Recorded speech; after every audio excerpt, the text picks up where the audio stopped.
everyone, this is Vallu Rayappa. Welcome to my channel. ఓకేనా అంతకుముందు already మనం discuss చేసుకున్నామంటే కెపాసిటర్ గురించి specification of the capacitors and classification of the capacitors and అసలు capacitor అంటే ఏంటి ఆల్రెడీ మనం డిస్కస్ చేసుకున్నామండి. ఇప్పుడు వచ్చేసి factors affecting the capacitance of capacitor అంటే ఒక కెపాసిటర్ యొక్క కెపాసిటెన్స్ వాల్యూని దాని యొక్క ఫిజికల్ ఫ్యాక్టర్స్ అనేవి ఎలా మారుస్తాయి అనేది మాట్లాడుకున్నాం. ఓకేనా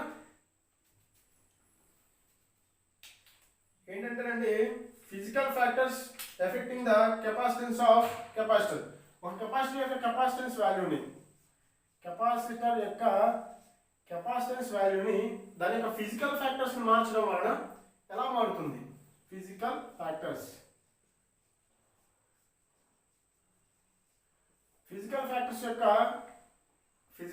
of the capacitor should be changes to change the capacitance value of the capacitor. ఎలా మారుస్తాయి అనేది ఏంటంటే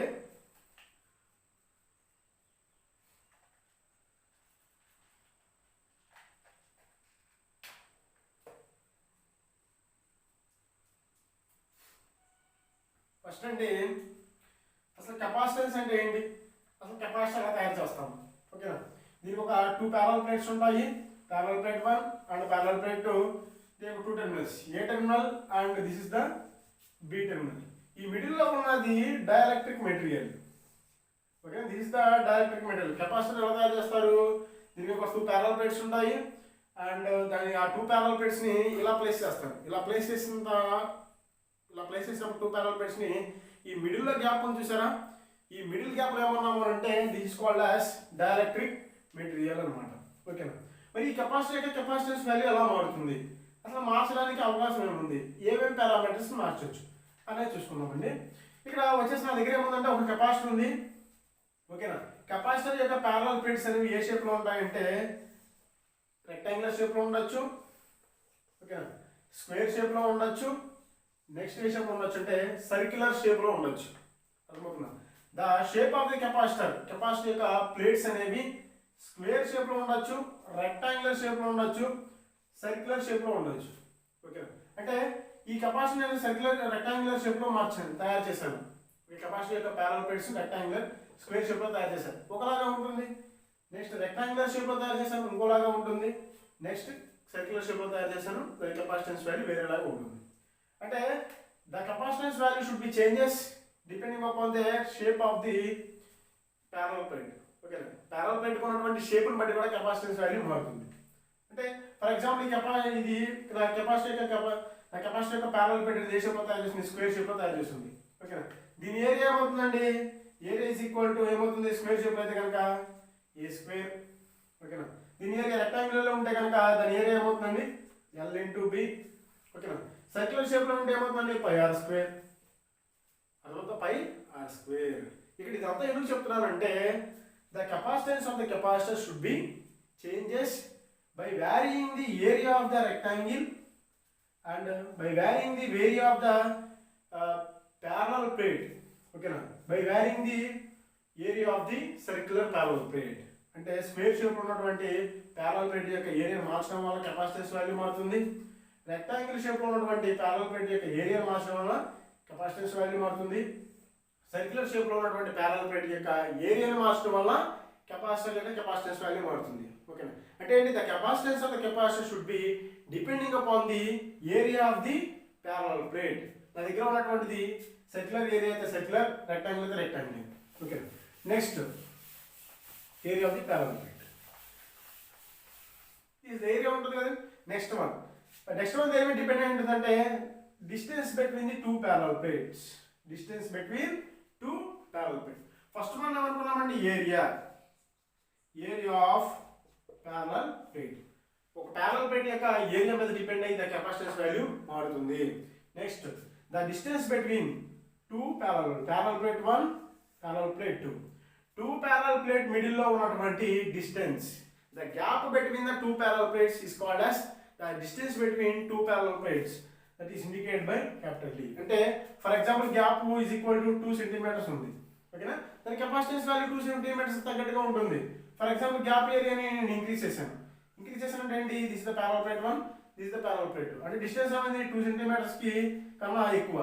8 సెంటీమీటర్స్ అయింది. అప్పుడు కెపాసిటెన్స్ వాల్యూ ఏమవుతుందండి, చేంజ్ అవుతుంది. అసలు యూనివర్సల్ ఇప్పుడు అలా ఎలా చేంజ్ అవుతుంది, ఇంక్రీజ్ అవుతుందా డిక్రీజ్ అవుతుందా మనం చూద్దాం. నెక్స్ట్ డిస్టెన్స్ ఏం చేశానంటే 2 ప్యారలల్ ప్లేట్స్ డిస్టెన్స్ ని పెంచండి. ఇక్కడ ప్యారలల్ ప్లేట్ 1 ప్లేస్ చేశాను, ప్యారలల్ 2 ప్లేట్. మిడిల్ ఇదంతా ఏంటంటే డైఎలక్ట్రిక్ మెటీరియల్. ఓకే, ఈ డిస్టెన్స్ ఏం చేశాను, d ఈక్వల్ టు 20 సెంటీమీటర్స్ చేశాను. డిస్టెన్స్ పెరిగింది. అప్పుడు ఏమవుతుంది అంటే కెపాసిటర్ యొక్క కెపాసిటెన్స్ వాల్యూ మారుతుంది. అంటే ఇక్కడ కెపాసిటర్ యొక్క capacitance value depending upon the parallel plate యొక్క ఏరియాను బట్టి and distance separating distance between the gap between 2 parallel plates బట్టి ఏరియా అనేది కెపాసిటెన్స్ వాల్యూ మారుతుంది. అసలు ఎలా మారుతుంది అనేది చూద్దాం. ఓకేనా, ఎలా మారుతుంది అనేది చూద్దాం. నా దగ్గర ఒక కెపాసిటర్ ఉందండి. ఓకేనా, ఆ కెపాసిటర్ ఏంటి అని అంటే ఫర్ ఎగ్జాంపుల్ ఇది ప్యారలల్ ప్లేట్ 1. ఓకేనా, this the parallel plate 1. Next one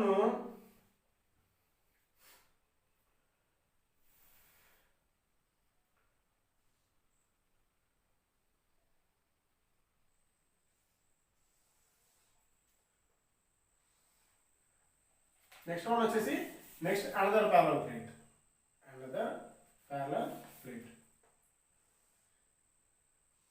This is the parallel plate 2. Okay, this is the parallel plate 1, next plate 2, second plate and first plate. Okay, ఈ రెండింటి మిడిల్ లో ఏముంటుందండి, dielectric material ఉంటుంది. ఈ రెండింటి మధ్య గ్యాప్ ఎంత అంటే డిస్టెన్స్ d. ఓకే, ఈ రెండింటి మిడిల్ ఏముంటుందండి, డైఎలక్ట్రిక్ మెటీరియల్ ఉంటుంది. ఆ గ్యాప్ లో డైఎలక్ట్రిక్ మెటీరియల్ పెట్టుకుంటాం. ఈ 2 ప్యారలల్ ప్లేట్స్ లో ఉన్న మిడిల్ డిస్టెన్స్ ఎంత అంటే d. ఓకేనా, దీనికి ఉన్నటువంటి area this the parallel plate A. First parallel plate యొక్క ఏరియా అంతా, ఇది స్క్వేర్ అయితే స్క్వేర్ ఏరియా, రెక్టాంగిల్ అయితే రెక్టాంగిల్ ఏరియా, సర్కిల్ అయితే సర్కిల్ ఏరియా. ఓకేనా, ఏరియా అన్నమాట. The capacitance of the capacitor should be proportional with area of the parallel plate. For example దీని దగ్గర ఉన్నటువంటి ఏరియా అనేది A is equal to 2 centimetre square ఉంది. Area 2 centimetre square. లేదు నా కెపాసిటెన్స్ ఎంత ఉంటుందంటే 2 సెంటీమీటర్స్ ఏరియా ఉన్నప్పుడు 10 మైక్రో ఫారడ్ ఉంది. ఓకేనా, 10 మైక్రో ఫారడ్. నాకు కెపాసిటెన్స్ వాల్యూ చాలట్లేదు. ఓకేనా, నాకు ఇంకా కెపాసిటెన్స్ వాల్యూ పెంచాలి. ఏంటి కెపాసిటెన్స్ వాల్యూ పెంచాలి. అప్పుడు నేను ఏరియా ఏం చేయాలంటే ఏరియాని కూడా పెంచాల్సి వస్తుంది. ఓకేనా, అంటే ఏంటి, ఒక కెపాసిటర్ యొక్క ఒక ప్యారలల్ ప్లేట్ యొక్క ఏరియాని పెంచితే కెపాసిటెన్స్ వాల్యూ మారుతుంది. నేను ఏం చేశాను, ఇక్కడ ఏరియాని ఎక్కడ నుంచి ఇంక్రీజ్ చేశాను, 20 సెంటీమీటర్స్ నుంచి 2 సెంటీమీటర్స్ స్క్వేర్ నుంచి 5 సెంటీమీటర్ స్క్వేర్కి ఇంక్రీజ్ చేశాను. 2 సెంటీమీటర్ స్క్వేర్ నుంచి 5 సెంటీమీటర్స్ ఇంక్రీజ్ చేశాను. అంటే కెపాసిటెన్స్ ఏరియా ఏమైందండి, ఏరియా పెరిగింది, ఇంక్రీజ్ అయింది. అప్పుడు కెపాసిటెన్స్ వాల్యూ ఏమవుతుందంటే C is equal to 40 micro farads. అంటే ఎక్కడి నుంచి ఎక్కడికి వచ్చింది, ఇనిషియల్గా 10 ఉండాల్సింది కాస్త ఎక్కడ పెరిగిందండి, 40 పెరిగింది. ఓకేనా, ఏరియా అనేది 2 సెంటీమీటర్ స్క్వేర్ ఉన్నప్పుడు 10 మైక్రో ఫారడ్స్ ఉంది. నెక్స్ట్ ఏరియా ఏం చేశాను, A ఈక్వల్ టు 5 సెంటీమీటర్ స్క్వేర్కి ఇంకా 3ని ఎక్స్ట్రాగా యాడ్ చేసి 5గా ఇంక్రీజ్ చేశాను. ఇంక్రీజ్ చేయడం వల్ల ఏమైందండి, కెపాసిటెన్స్ వాల్యూ 10 మైక్రో ఫారడ్స్ అయింది. ఇనిషియల్గా కెపాసిటెన్స్ అండ్ ఏరియా. ఓకేనా, ఇనిషియల్గా కెపాసిటెన్స్ ఎంత ఉందండి, 10 మైక్రో ఫారడ్ ఉంది. ఓకేనా, అండ్ ఏరియా ఎంత ఉంది, 2 సెంటీమీటర్ స్క్వేర్ ఉంది. నేను ఇప్పుడు ఏం చేశాను, నా కెపాసిటెన్స్ వాల్యూ పెరగాలని చెప్పి ఏం చేశాను, నేను ఏరియాని పెంచాను. ప్యారలల్ ప్లేట్ యొక్క ఏరియాని పెంచాను. దాని ఎంత పెంచానంటే 5 సెంటీమీటర్ స్క్వేర్ పెంచాను. అప్పుడు కెపాసిటెన్స్ వాల్యూ ఎంత అయిందంటే 40 మైక్రో ఫారడ్స్ అయింది. ఓకేనా, దీన్ని బట్టి ఏం రాసుకోవచ్చు, C is proportional with area, the change in area of the parallel plate. ఓకేనా, first point the change in area of the parallel plate. Next first point ఏంటండి, capacitance is proportional to the change in area of the parallel plate. Next point ఏంటంటే the capacitance is inversely proportional to the change in the gap between the 2 parallel plates. ఓకేనా, parallel plate 1 parallel plate 2 దీని మధ్యలో gap ఎంత ఉందంటే 2 centimetres ఉంది ఇనిషియల్గా. ఓకేనా, capacitance value ఎంత ఉందంటే 10 మైక్రో ఫారడ్స్ ఉంది. ఓకేనా, 10 మైక్రో ఫారడ్స్. నాకు ఇది చాలలేదు అని చెప్పి నేను ఏం చేశానండి, 2 సెంటీమీటర్స్ ఏం చేశాను, ఇంక్రీజ్ చేశాను. 4 సెంటీమీటర్స్కి ఇంక్రీజ్ చేశాను. ఆ 2 ప్యారలల్ ప్లేట్స్ మిడిల్ డిస్టెన్స్ని 4 సెంటీమీటర్స్కి ఇంక్రీజ్ చేశాను. ఇంక్రీజ్ చేయడం వల్ల కెపాసిటెన్స్ వాల్యూ ఎలా మారుతుందంటే ఇంక్రీజ్ చేయడం, ఈ డిస్టెన్స్ ఏం చేసామండి, ఇంక్రీజ్ చేసాం కదా, ఎక్కడ నుంచి 2 సెంటీమీటర్స్ 4 ఇంక్రీజ్ చేసాం. కెపాసిటెన్స్ వాల్యూ ఏమవుతుందంటే లెస్ దెన్ 10 మైక్రోఫారడ్స్, అంటే ఫర్ ఎగ్జాంపుల్ 5 మైక్రోఫారడ్స్ వస్తుంది. అంటే ఏంటి, 10 మైక్రోఫారడ్స్ ఉంది కాస్త ఎక్కడ పడిపోయింది, 5 మైక్రోఫారడ్స్ పడిపోయింది.